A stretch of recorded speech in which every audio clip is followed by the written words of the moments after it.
जी महाराज, बड़ी कृपा है इनकी भी मेरी। मैं असल में मेरे ऊपर कई संतों की कृपा है। अब मैं किस-किस का नाम लूँ? और उनका भी मुझे कई बार कार्यक्रमों के माध्यम से, सम्मेलनों के माध्यम से साथ में उनकी सन्निधि में बैठने का, उनको श्रवण करने का अवसर मिलता है। उनकी भी बड़ी कृपा है, प्रणाम करता हूँ। उनका वो भजन, उनकी वो साधना मुझे अक्सर याद हो जाती है। हम हो गए सद्गुरु प्यारे के।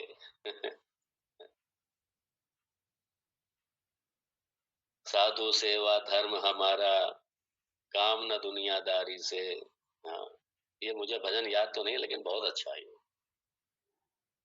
तो ऐसे अब हमारे भारतवर्ष में बहुत कम हमारे ऐसे महापुरुष हैं, लेकिन सबको प्रणाम करता हूँ। ठाकुर हमरे रमण विहारी, हम हैं ठाकुर प्यारे के। साधु सेवा धर्म हमारा, काम न दुनियादारी से।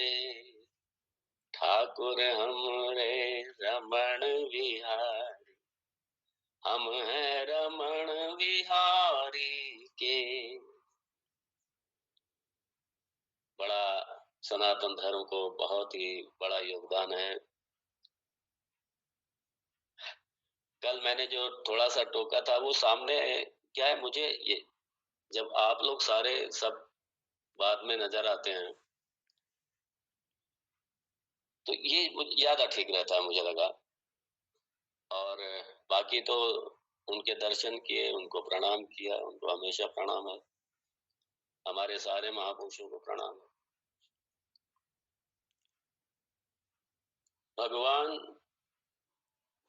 महादेव जी पार्वती को सुना रहे हैं ये श्री राम गीता। और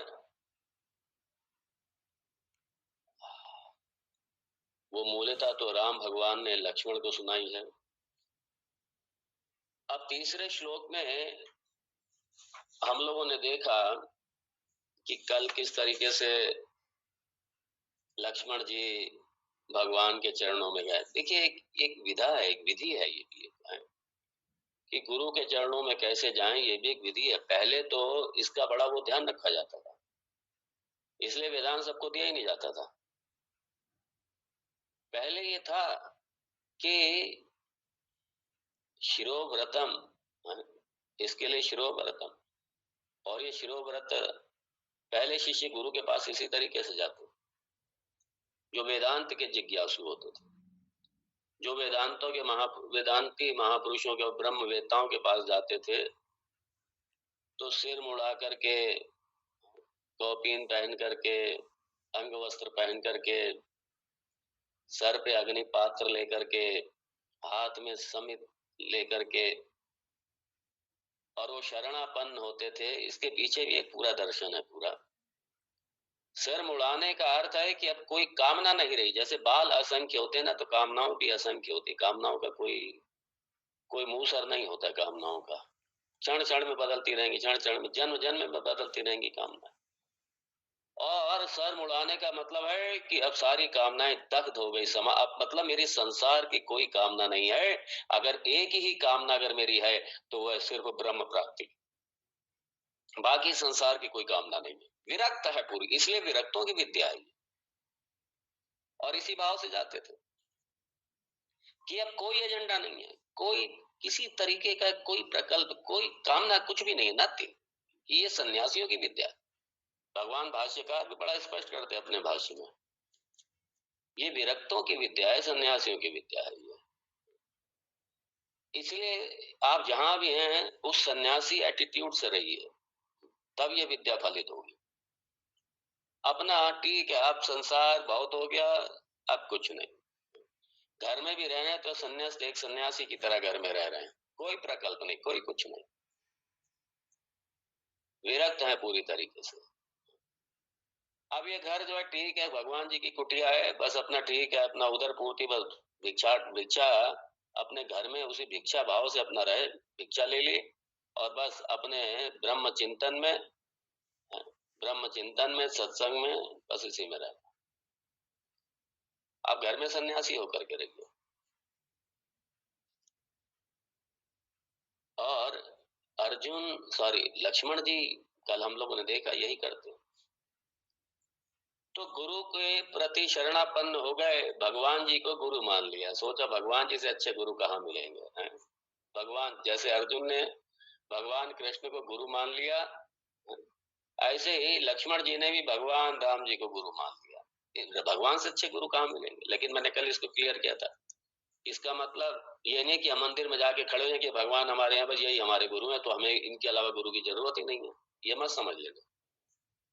बहुत से लोग, मैंने कल क्लियर भी किया था, यही समझ लेते, अरे अपना कोई गुरु गुरु नहीं है, अपने तो भगवान जी गुरु हैं। भगवान जी जब आप उपाधि धारण करके और आपको उपदेश दें, उपदेक्षन्ति ते ज्ञानम, और वो विग्रह आपको उपदेश नहीं दे सकता, वो तो कृपा विग्रह है, आपको कृपा करेंगे, वो आपको उपदेश थोड़ी देकर के आपके अज्ञान की निवृत्ति करेंगे। वो उसके लिए तो गुरु के पास, ये उपाधि वाला, ये तन वाला कोई गुरु के पास में जाना पड़ेगा, उसके लिए वो आपको उपदेश करेंगे। तो अब चौथे श्लोक में यहाँ गुरु महिमा गाई जा रही है, गुरु महिमा। और इस तैत्तरीयोपनिषद के जो ब्रह्मविद ब्रह्मई भवति, भगवान ने गीता में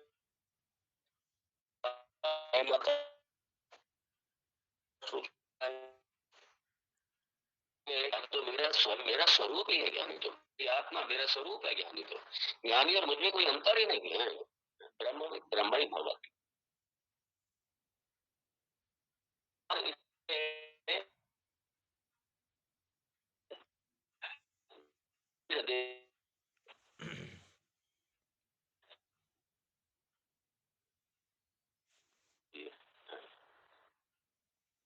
यहाँ पे लक्ष्मण जी तो भगवान है, लेकिन अब गुरु हैं, तो गुरु भी भगवान ही है। इसलिए लक्ष्मण जी यहाँ पे गुरु वंदना कर रहे हैं, गुरु की महिमा गा रहे हैं यहाँ पे, क्योंकि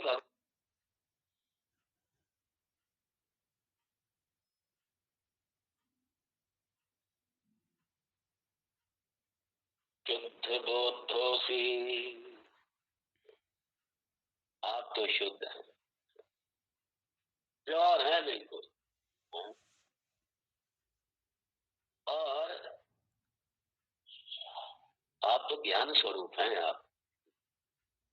आप कहेंगे ये तो ब्रह्म के लक्ष्मण लक्ष्मण गाय रहे हैं, तो इसका मतलब लक्ष्मण तो ज्ञानी है। अगर लक्ष्मण ज्ञानी है तो फिर उनके अज्ञान की निवृत्ति होने की जरूरत ही क्या है? क्योंकि इसमें भगवान के ब्रह्म के लक्षण क्या हैं, और लक्ष्मण जी कह रहे हैं, तो जब लक्ष्मण जी कह रहे हैं तो इसका मतलब लक्ष्मण जी को तो ज्ञान है, ये पूर्व पक्ष है, लक्ष्मण जी को तो ज्ञान है ही, इसलिए तो ये सारी ब्रह्म के लक्षण कह रहे हैं।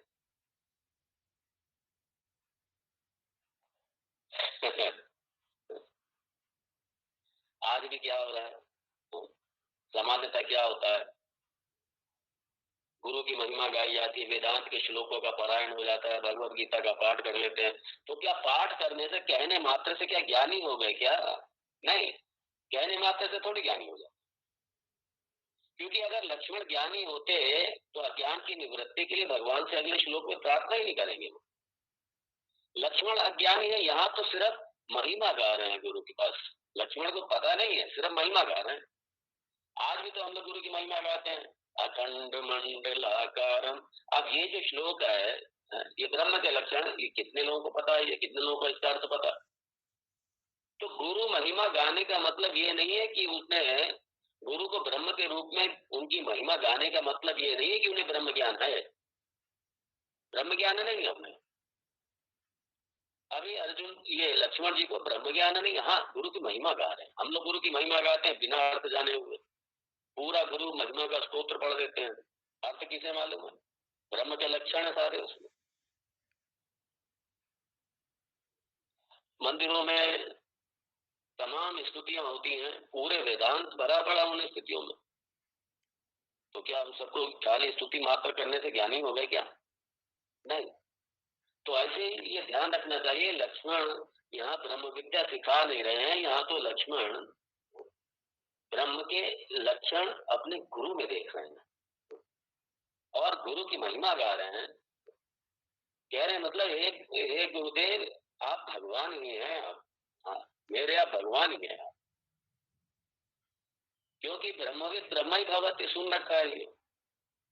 जो ब्रह्म ज्ञानी है उसमें भगवान ने कहते मेरे और उसमें तो कोई अंतर ही नहीं है, और इसलिए सबसे श्रेष्ठ भक्ति मेरा ज्ञानी है। भगवान ने साफ कह दिया, चतुर्विधा भजन्ते मां जना सुप्रतिन अर्जुन आर्तो जिज्ञासुरार्थार्थी ज्ञानी च परतर्षभ।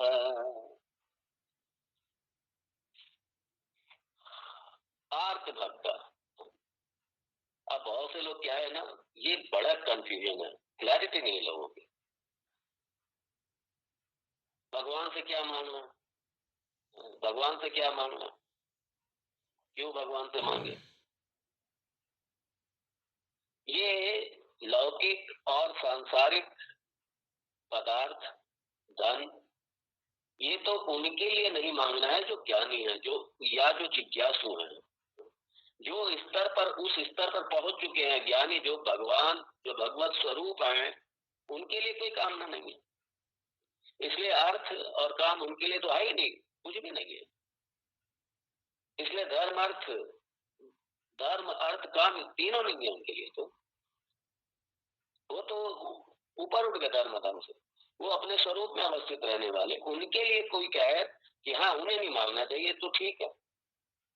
या जिज्ञासु भक्त है जिसका आत्म अनात्म पूरी तरीके स्पष्ट हो चुका है, जो विवेकी है, जो विरक्त है पूरी तरीके से, जिसे संसार का कोई पदार्थ नहीं चाहिए, लक्ष्मण जी के जैसा भक्त, ऐसा कोई भक्त है।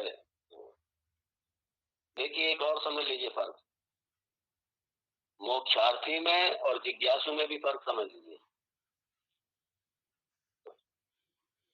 मोक्षार्थी मान लीजिए वो मुक्ति चाहता, मोक्ष चाहता, मतलब ये सारे संसार से मुक्ति चाहता है, ध्यान दीजिए, लेकिन उसे ये पता ही नहीं है कि ज्ञान साधन है मुक्ति का।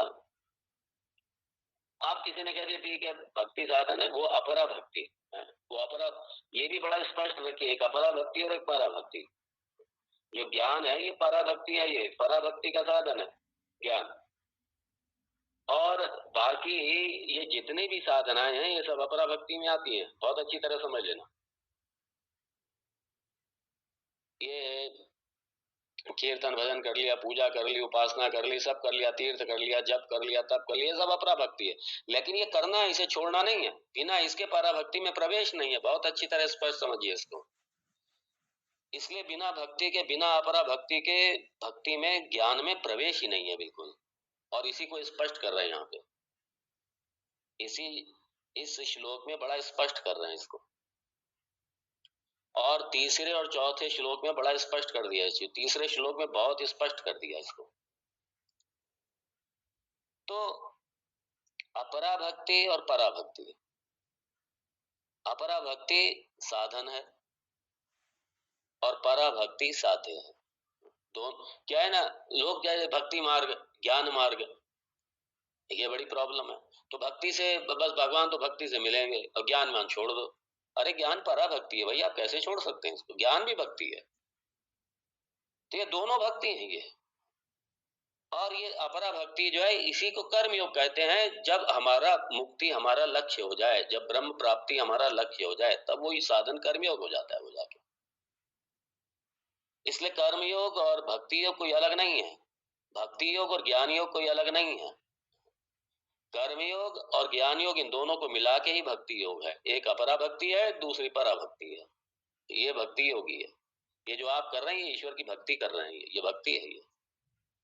और ये जिज्ञासु भक्ति है, ये हायर भक्ति है। क्यों? क्योंकि आपको जगत का पदार्थ नहीं चाहिए कोई भी, आप उसके लिए श्रवण नहीं कर रहे, आप तो अपने